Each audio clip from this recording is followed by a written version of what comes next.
All right, the next deal of the month we have is from Mike Bocanegra. Mike's got a fantastic deal for us tonight. He's going to tell us about how he found a 10-unit complex, worked with a challenging seller situation, and created a win-win with some of our military veterans. Here's Mike. How's it going, everybody? Here? I think I can get it. All right. Yeah, I'm going to tell you a little bit about a 10-unit building that we have, a little bit about me. We've done residential stuff in the past, and now we actually focus on multifamily. So we have a couple projects in Tallahassee. That's where this one is located. We have a 48-unit there. We also have a 30-unit, and then we have this 10-unit. So a little bit about the deal here on this 10-unit. How we found the 10-unit, actually we were contacted from Habitat for Humanity. So the 30-unit that we had that was down the street, we did a full renovation on it. It was inside and out, the whole building we had to do. And they actually saw our deal on how fast we were kind of moving on it. So they contacted us originally on this. The building itself has a total of 10 units. It's 3 buildings. So you have 2 buildings that are 4 units, and then you have 1 building that's 2 units.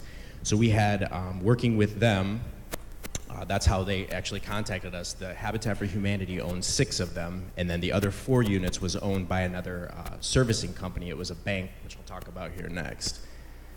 So from when this is a picture of kind of what it looked like when we got it. The first thing that we did is we contacted the code enforcement, and code enforcement, they said the city was about 2 months from condemning it. So they had probably about 2 years where the owners, they had 2 separate owners, and neither one of them were talking to each other. So Habitat was one, and then the owner was Aquin. They were the servicing company, but then there was a bank that actually owned it that they were servicing it for. So when they basically had this, they weren't speaking to one another, so we got the first 6 units we got under contract within about 2 weeks. Then the last 4 units, it took me about 6 months to actually get it done. And a little bit about that is Aquin, if anybody's ever worked with them before, they're pretty tricky to work with. So what happened was when I was starting to submit the paperwork to get these 4 units under contract, they wouldn't actually talk to me about it because they were still thinking they were servicing the loan. They actually didn't know that it was already foreclosed on and that they owned it. So from talking to them over and over, it took me probably about 2 to 3 months, still wouldn't listen to me. So I had to kind of get a little creative with how I came up with it. So I started looking at Aquin's information of where some of their places were. They had a headquarters in West Palm Beach, and they actually had a call center in Orlando. So what I did is I went to the Orlando office, I started looking in the building, and it's not it's not like an advertised place, and I started seeing a couple Aquin signs, so I basically started banging on one of the windows. And I had a call center guy come out, and he started like, what are you doing? And he spoke good English compared to a lot of the call center people I had to call. So from talking to him, told him basically where I was, and I said, I need a supervisor, here's the package so you can see that you own it.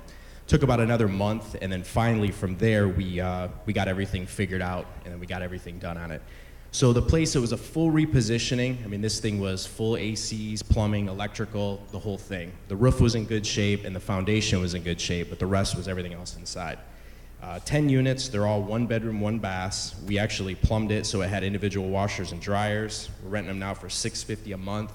We used a hard money lender for the acquisition, and then we used a private lender actually for the renovations. So if you take a look on the left, this is basically what most of the units look like inside. There's Amy standing there looking around. And then this is what it looks like on the right once we got done with it. So little here on the numbers. This is for all 10 units. We ended up purchasing all 10 units for $90,000. So that's why we worked so hard on it, because it was a really good deal.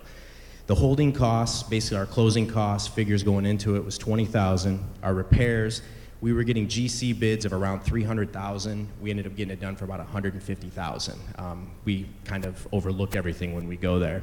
So total up front, we were about $260. Just got an appraise done on it right now. Came out to $585. And being conservative, I'm saying in probably 4 to 5 years. I said $620 just in case anything changes, but it's a real conservative number. Plan about 4 to 5 years, and then basically we'll be able to sell it.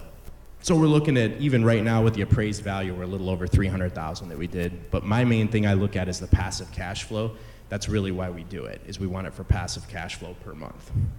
So a couple of lessons here is we really focus on our markets. So we wanted to know the numbers, also our team. We have a lot of private contractors we work with, plus our private lenders we work with. We got good relationships with them. We're always working, to look for new people as well too. We also do unconventional things. A lot of the times when we're in Tallahassee, we're headquartered here, but we do kind of unconventional stuff where we have an RV. We full-time out of our RV actually. So when we do renovations on our buildings, we actually go to the city that we're doing the renovation at. We stay in the city to overlook it. I'm also working with code, and we have a lot of systems in place. Other thing I wanted to make sure to put is for new investors out there, for us, it continuously is a motivation thing to keep us moving. I want to thank my wife, Amy. She's down here. She did a lot of the project management. She overlooks a lot of it. Also our property manager, Lisa Knighton, and our full management team. We also thank Investors Mortgage, Commonwealth Land Trust, and you'll see a lot of these people are all CFRI members, so I've worked with them continuously for years and years on it. And that's it. And then again, when I do these things, we've done quite a few different deals, but I get inspired talking to people from CFRI too. So I've been on the other side, and it's pretty cool. It's a good network, definitely, to work with. So that's basically it. Awesome.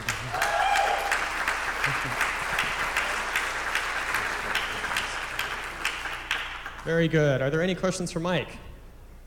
Any questions about his deal? Yep. Yep, so that going back to the numbers, what's that? Repeat the question. Oh, I'm sorry. He asked, is the passive cash flow, does that include all of our costs? Yeah, so the passive cash flow, that's all of our expenses, so that's NOI, which is all operating expenses, management fees, and then that also includes our debt service as well too, so that's pure passive. Any other questions? Don't be shy. All right, let's give him another round of applause, please. Cool. Thank you.